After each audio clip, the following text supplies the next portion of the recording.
ya. Jadi kami belum punya PR waktu itu. Dan posisi kami waktu pindah adalah posisi yang sangat sedang tidak enak. Ekonomi lagi sedang berada pada titik nadir yang paling rendah dalam kehidupan kami. Nah, kami datang dengan membawa 3 orang anak, yang paling besar, laki-laki dan yang kedua kecil adalah perempuan. Dan kebetulan mereka semua pada masa usia sekolah. Nah, anak saya yang paling besar, eee, adalah usia teenager ya, anak yang usia remaja. Kita tahu sendiri anak usia remaja, biasanya mereka lagi perubahan hormon sehingga sikap, perilaku, dan tindakan mereka pun juga dipengaruhi oleh, kondisi usia pada saat itu. Nah, waktu itu kami sebagai orang tua punya satu kekhawatiran atau was-was, tentang masa depan anak-anak untuk khususnya yang besar. Karena waktu dia datang itu sudah kelas 9, waktu itu sudah SMA 1 ya kalau di Jakarta mungkin, SMP 3. Nah, eee, cara belajar dia itu beda dengan cara belajar anak-anak pada umumnya. Seperti saya, kita-kita yang lain biasanya kalau belajar kan gampang, tinggal duduk baca buku, ya seperti orang-orang pada umumnya. Anak saya yang satu ini tuh unik. Dari kecil itu belajarnya, eee, sambil bermain. Ya, jadi saya sendiri sebagai mama ngeliatin dia belajar sambil bermain tuh stres. Ini beneran belajar bisa apa enggak gitu. Nah, kitanya yang deg-degan ngeliatinnya sebagai orang tua. Tapi ya memang ada hasilnya, tapi ya kita mungkin karena saya udah biasa pakai cara lama jadinya ngelihatnya cukup was-was lah, ya. Kemudian waktu pindah dari Jakarta ke Kanada tentu dengan macam-macam adaptasi yang harus kita lakukan termasuk anak-anak dengan cara belajar yang berbeda dari di Jakarta dengan di, sini, ya. Belum lagi kondisi, pada saat kami datang adalah kondisi kami belum mendapat PR dan kami datang ke sini kurang lebih sudah hampir 5 tahun, 4 tahun setengah. Jadi pas baru tahun kemarin, eee, September anak saya yang paling besar tuh masuk kuliah. Dan ini ada pergumulan tersendiri bagi kami sebagai orang tua dengan kondisi keadaan ekonomi kami yang seperti ini dan kuliah di Kanada itu kalau posisinya kita belum PR, itu biayanya itu bisa 3 sampai 4 kali lipat dari, siswa lokal, ya. Nah, jadi itu yang salah satu menjadi concern kami selain, yang lain, ya. Kemudian apalagi sekarang sejak dari tahun 2020 itu udah kondisi pandemik. Waktu anak saya mulai kuliah kondisi di seluruh dunia sudah pandemik sudah terjadi, ya, di mana suami saya sempat di-layoff, sempat di-PHK, walaupun puji Tuhan, dia sudah dapat kerjaan kembali, ya. Dan saya sendiri ngalamin yang namanya pengurangan jam kerja. Dari pengurangan jam kerja otomatis upah yang kita terima pun berkurang, ya. Nah, jadi dengan kondisi yang tidak menentu, kemudian, PR status juga belum ketahuan, kemudian income kita juga, berkurang dari apa yang biasa kita terima, itu membuat kita berpikir, apakah anak ini bisa kuliah di tempat yang terbaik dan kami sanggup membayarnya. Itu menjadi satu pergumulan buat kami pada saat itu. Nah, proses yang kami lakukan itu cukup panjang, ya. Yang pertama, mendapatkan PR. Kami baru dapat PR itu tahun 2019 sekitar bulan Agustus. Tepat waktunya, waktu itu Cilili datang mau datang ke Kanada besuk saya dan almarhum Sis Leda, ya. Jadi baru kami dapat Sis Lili itu telepon, "Sin, aku mau ke sana, lagi mau naik pesawat." Tek, bisa pas banget gitu loh barengan. Kami nggak tahu sama sekali.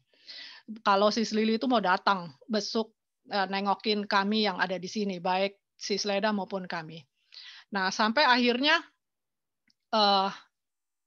proses panjang seperti itu, saya pun juga minta nasihat sama Sis Lily.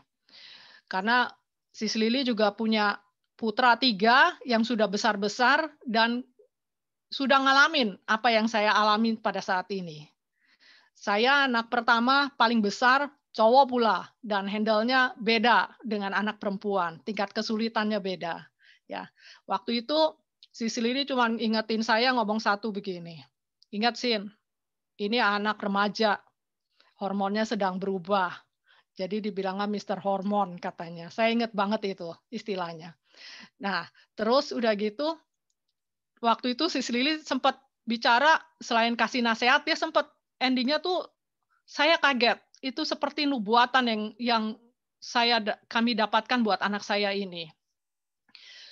"Sin, anakmu ini Tuhan mau pakai loh untuk membanggakan Tuhan dan membanggakan keluarga." Tek, saya kaget waktu itu. Karena saya nggak pernah kepikir sama sekali bahwa anak saya itu akan Tuhan pakai untuk membanggakan Tuhan dan membanggakan keluarga. Nggak pernah terlintas sama sekali. Walaupun anak saya bukan anak yang nakal, dia biasa-biasa aja. Nah, terus akhirnya setelah melalui proses demi proses, ya tentunya kami juga sudah menabung dari Jakarta dulu, dari anak-anak masih bayi untuk sekolah kuliah mereka. Tapi kan kita sendiri tahu waktu itu tabungan kita kan dalam bentuk rupiah dan nilai dolar sudah jauh naik luar biasa. Sehingga berapapun yang kami dapatkan dari tabungan asuransi pendidikan anak tentu tidak cukup untuk biaya kuliah dia. Nah, sampai akhirnya hasil yang kami dapat dengan pengharapan kami kepada Tuhan, baik kepada untuk masa depan anak-anak dalam hal sekolah maupun dalam pergumulan kami kehidupan hari-hari, terutama dalam masa pandemik seperti ini. Hasil yang kami dapat dari pengharapan dan ketekunan kami, yaitu kami dapat PR. Itu satu hadiah yang luar biasa. Hampir 3,5 tahun penantian mendapatkan PR itu. Karena tidak mudah untuk mendapatkan PR Kanada itu, tidak setiap orang bisa diterima. Dan apalagi kami pindah dengan posisi bukan dalam usia yang masih muda, yang sudah cukup umur untuk orang Kanada. Nah, kemudian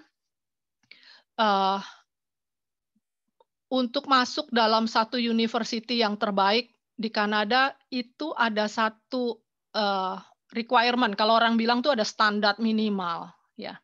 Nah, anak saya tuh udah punya satu cita-cita, dia bilang, "Mami, aku mau masuk kuliah di universitas ini dan aku mau ambil bidang computer science," dia bilang begitu. Memang uni ini cukup bagus di Kanada, ya. Jadi masuk dalam kategori 4 besar di seluruh Kanada. Dan biayanya juga bukan biaya yang murah. Nah, dengan kondisi cara belajar dia yang sambil main, sambil belajar, itu saya cukup was-was karena di Kanada itu persaingan cukup ketat. Kalau di Indonesia kita mau masuk satu university, ada tes masuknya kan, ada tes ujian saringan masuknya. Di sini enggak ada. Itu semua based on nilai.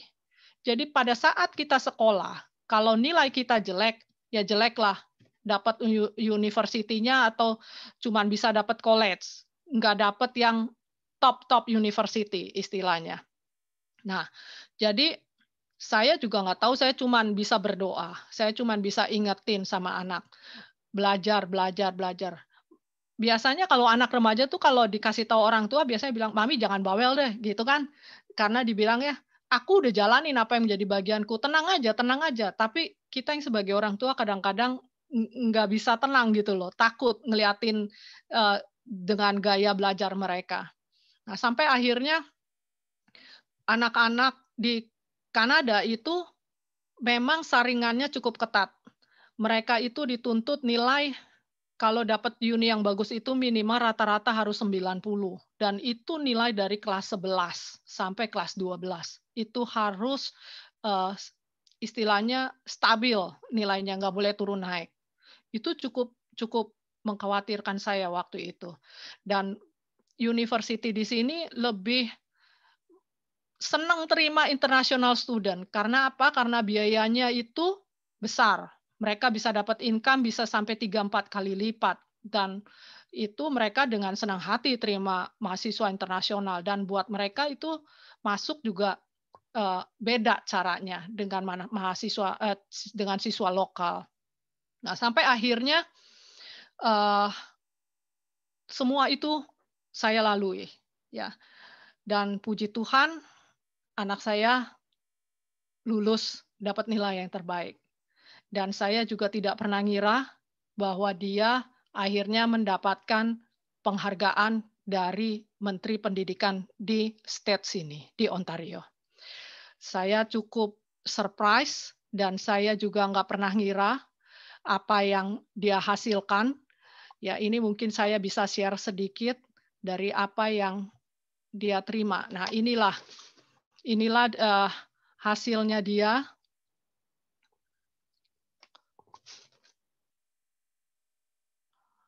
Gimana ini caranya?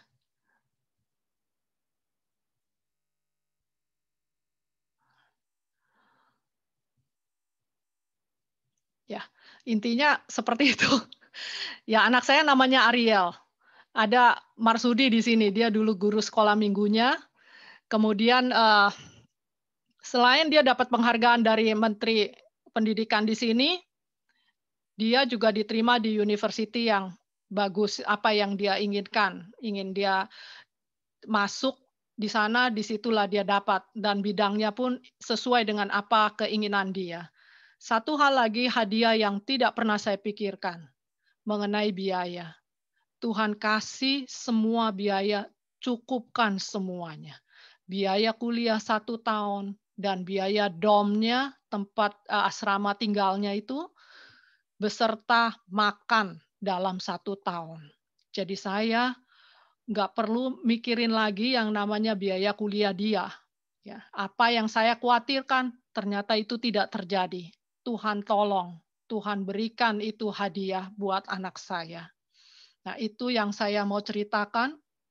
Nah, terus dari pergumulan kami selama tinggal di Kanada sampai anak saya kuliah, itu ada satu hal yang saya ingin bagikan buat teman-teman bahwa kita memang lihat di depan mata kayaknya takut, ya. Semua serba ketidakpastian, apalagi dengan kondisi pandemik pada saat ini. Saya cuma mau mengencourage, menguatkan teman-teman, jangan takut, jangan gelisah, jangan khawatir. Tuhan pasti menolong. Dan ada waktunya, kita nggak pernah tahu. Saat ini pun saya ngelihat dengan case anak saya ini, itu ibaratnya seperti there is a light at the end of every tunnel. Jadi waktu kita berjalan di dalam lorong yang gelap, di ujungnya itu pasti ada cahaya. Kita akan melihat cahaya bahwa tangan Tuhan menolong. Cuman memang kita nggak tahu kapan itu waktunya terjadi. Ya, itu aja yang saya bisa saksikan. Mungkin kesaksian saya sangat sederhana dan ya itulah hadiah dari Tuhan. Terima kasih. Tuhan memberkati. Segala hormat, pujian, kemuliaan hanya buat Tuhan. Luar biasa. Amen, amen. Tepuk tangan dong buat Tuhan Yesus. Sangat-sangat diberkati. Tepuk tangan buat Tuhan Yesus sekali lagi dong. Amen, amen. Ibu Sinca luar biasa, kita sangat-sangat diberkati. Sukses buat anaknya ya. Kita nyanyi yang lagu yang di request oleh Ibu Sinca tadi.